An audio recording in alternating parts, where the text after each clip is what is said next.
పరిస్థితి నిజంగా అంతా టీచర్లందరూ కూడా ఈరోజు చాలా పెద్ద ఎత్తున రావడం జరిగింది 33 జిల్లాల నుంచి, ముఖ్యంగా మీరు నిర్మల్ జిల్లా నుంచి వచ్చినట్టున్నారు. సో ఏంటి మేడం నిజంగా అంటే మరి ఈ ధర్నాకి సంబంధించి మరి ఉద్యోగులు ఒక రకమైనటువంటి ధర్నాలు చేస్తూ ఉన్నారు.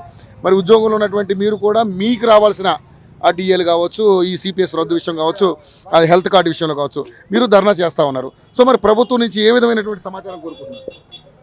సార్ మేము ఒక మాట వేరే వాళ్ళు ఏమంటూ ఉంటారంటే, ఉద్యోగంలో రాకముందు మీకు రూల్స్ అండ్ రెగ్యులేషన్స్ తెలియయా, దాని ప్రకారమే వచ్చిండ్రు కదా, మీరు వచ్చిన తర్వాత ధర్నాలు ఎందుకు చేస్తున్నారు అన్న పాయింట్ బయట రేజ్ చేస్తుంటారు. కాకపోతే ఇది మన ముఖ్యమంత్రి గారు ఇచ్చిన హామీనే కాబట్టి, సిపిఎస్ని రద్దు చేస్తామని అన్నారు కాబట్టి మేము దాన్ని బేస్ చేసుకొని ఇవాళ పోరాటం చేయడం జరిగింది. ఎందుకంటే ప్రభుత్వం ఇచ్చిన హామీని నెరవేర్చడం వాళ్ళ బాధ్యత. ఎలాగైతే వాళ్ళు పౌరులందరి నీడ్స్ తీరుస్తూ ఉంటారో ఆ పౌరుల కిందికి మా ఎంప్లాయీస్ కూడా వస్తుంది కాబట్టి మాకు రావాల్సిన దాని గురించి కొన్ని సంవత్సరాల నుంచి పోరాడుతూ దాని గురించి మాట్లాడుతూ చెప్తూ ఎన్నో రకాలుగా సిపిఎస్ని మేము ఎవ్రీ ఇయర్ సెప్టెంబర్ 1 రోజు నిరసన తెలియజేస్తున్నాం సార్. అది మా మండల కేంద్రాల్లో కానీ జిల్లా కేంద్రాల్లో కానీ ఎవ్రీ ఇయర్ జరుగుతుంది. కాకపోతే ఏంటంటే మన ముఖ్యమంత్రి గారు దీన్ని మేనిఫెస్టోలో పెట్టడము, సిపిఎస్ని రద్దు చేస్తాం అనడము అన్నది కొంచెం మా ఉద్యోగులకు ఒక బలంగా అనిపించింది. అప్పుడు ఇప్పుడు డిఎల్ కానివ్వండి, పిఆర్సీలు కానివ్వండి, ఎకనామికల్గా రావాల్సిన ఏవి కూడా వెనకబడిపోతున్నాయి.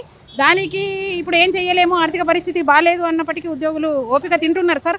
కానీ ఏవైతే వాళ్ళ మేనిఫెస్టోలో పెట్టినవి ఉన్నాయో వాటిని వాళ్ళే మళ్ళీ ఈ 2 సంవత్సరాలు గడిచినా కూడా ఏ రకమైన అంటే ముందుకు పోకపోవడం వల్లనే ఈ రోజు మేము నిర్వహించాల్సిన జిల్లా స్థాయిలో గుర్తు చేసుకోవాలన్న ఉద్దేశం సార్.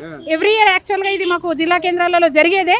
కాకపోతే అదే డేట్ ని బేస్ చేసుకొని మేమందరం ఇక్కడ రావడం అనేది మళ్ళీ గుర్తు చేయడం సార్. సో న్యాయమైన కోరికే కావచ్చు, కానీ ఇప్పుడున్నటువంటి ఆర్థిక పరిస్థితుల్ని ఒకసారి మీరు కూడా గమనించాలని అక్కడి నుంచి కూడా కొన్ని విజ్ఞప్తులు మీకు వచ్చే ఉంటాయి నాకు తెలిసి. ఆర్థిక పరిస్థితుల్ని గమనిస్తున్నాం కాబట్టి డిఏ విషయంలో కానివ్వండి, పిఆర్సీ విషయంలో కానివ్వండి, ఇంత మేము అంటే జిల్లా కేంద్రాల్లో మాకు ప్రశ్నించే వాళ్ళు చాలా ఉన్నారు సార్. ప్రాథమిక సభ్యులను సాటిస్ఫై చేస్తూ వాళ్ళను ఏమనకుండా, అంటే డబ్బుకు సంబంధించిన అయితే మనం కూడా ఆర్థిక పరిస్థితిని చూసుకోవాలి కాబట్టి దాన్ని అర్థం చేసుకున్నాం సార్. ఎందుకంటే విద్యావంతులలో మేము ఫస్ట్ లైన్లో ఉండేవాళ్ళం కాబట్టి, చదువు చెప్పే వాళ్ళము.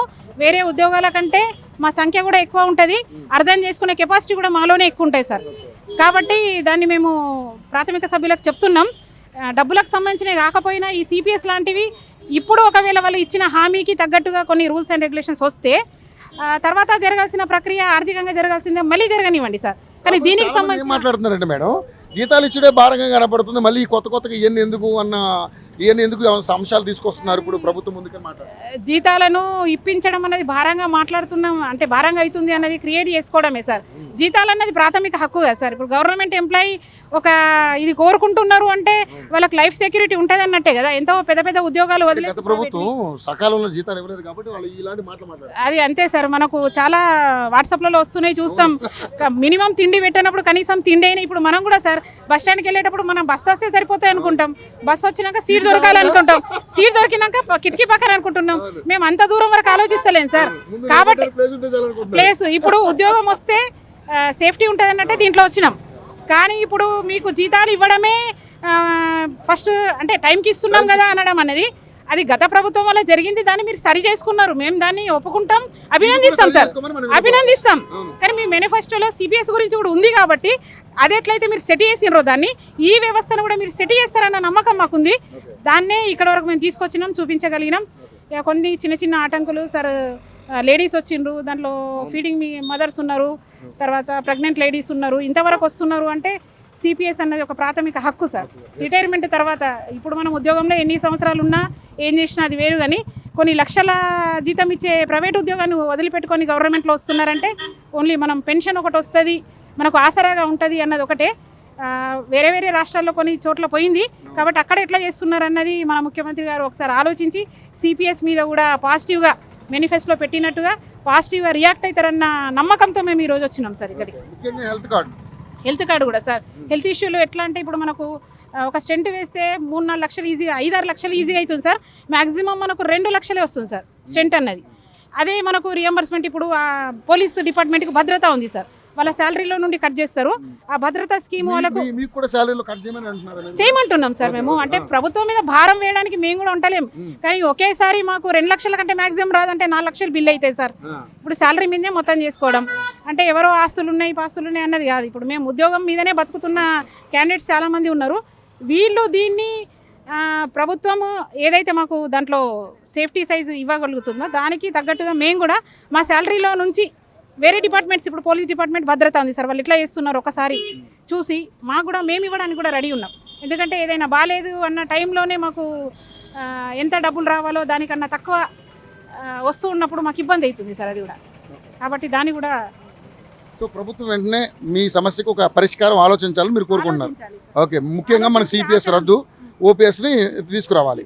ఓకే, సో చూశారు కదండి, దాదాపుగా 33 జిల్లాల నుంచి టీచర్లందరూ కూడా, నిర్మల్ జిల్లా నుంచి కాదు మొత్తం 30 చాలా జిల్లాల నుంచి అన్నింటిలో కూడా ఇక్కడ ఈరోజు పెద్ద ఎత్తున ఒక 10,000 మంది టీచర్లతోటి మంచి ధర్నా కార్యక్రమం అయితే చేశారు.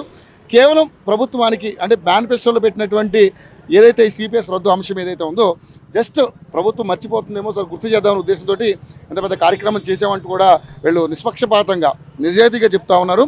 ఏదేమైనప్పుడు కూడా హెల్త్ కార్డులు, డిఏలు, అదేవిధంగా సిపిఎస్ రద్దు అనే అంశాలు ప్రభుత్వం దృష్టిలో ఉంచుకొని తొందరగా దీని మీద ఒక నిర్దిష్టమైనటువంటి ఒక ప్రకటన అయితే రిలీజ్ చేస్తే వీళ్ళందరూ కూడా పెండింగ్ బిల్స్ కూడా వీళ్ళందరూ కూడా కొంచెం వీళ్ళ నెత్తిన పాలు పోసినట్టు వాళ్ళు అవుతారని చెప్పేసి కూడా రేవంత్ రెడ్డికి సవినీయంగా వాళ్ళు విన్నవించుకుంటున్నటువంటి పరిస్థితి. దయచేసి ముఖ్యమంత్రి మానవతా దృక్పథంతో ఈ అంశాన్ని ఆలోచించాలి, టీచర్ల పక్షాన మీరు ఉండాలి, మేము మళ్ళీ మీ ప్రభుత్వమే కోరుకోవాలనుకుంటే తప్పకుండా మాకు ఈ సహాయం చేయనంటూ కూడా వీళ్ళు ఆవేదన వ్యక్తం చేస్తూ ఉన్నారు. దయచేసి ప్రభుత్వం ఒకసారి దీన్ని దృష్టిలో పెట్టుకోవాలని చెప్పేసి మా యోఐటీవీ నుంచి కూడా మేము అప్పీల్ చేయబోతున్నాం.